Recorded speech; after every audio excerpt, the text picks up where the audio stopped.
আজকে আপনাকে একটা স্মৃতিচারণধর্মী গদ্যের আকারে লেখা আমার খুব পছন্দের উপন্যাসের সন্ধান দিয়ে যাই। বইটি হচ্ছে মন কেমন করে, লিখেছেন বিমল মিত্র।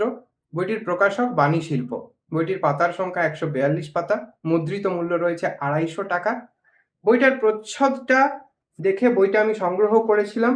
এই সুন্দর মিষ্টি প্রচ্ছদটা ভীষণ মন কেড়েছিল। বইটার প্রচ্ছদটা এঁকেছেন সুচয়না সর্দার। এবার গল্পের কথায় আসা যাক। জীবনে সুখ স্বাচ্ছন্দ্য বলতে যা বোঝায় তার সবকিছুই পেয়েছেন এই গল্পের কথক।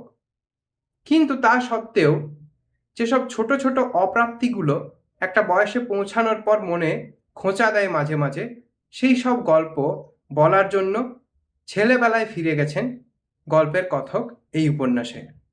কথকের বেড়ে ওঠা কলকাতার পার্শ্ববর্তী বাদামতলা নামের এক অঞ্চলে এবং তার মামাবাড়ি গোয়ালটুলি নামের এক জায়গায়।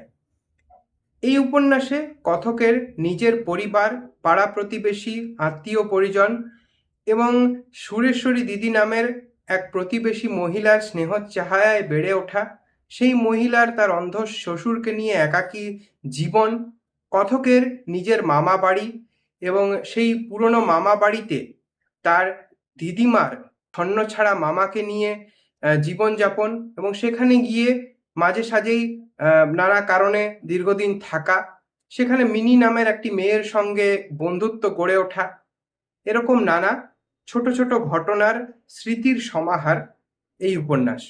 টিনেজ প্রেম, ছোটবেলার নানা রাংতায় মোড়ানো স্মৃতির মেলবন্ধনে গড়ে উঠেছে এই সুখপাঠ্য উপন্যাসটি।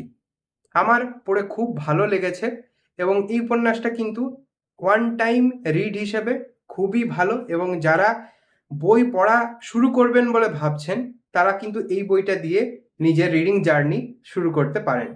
আমার খুব পছন্দের উপন্যাস এটা।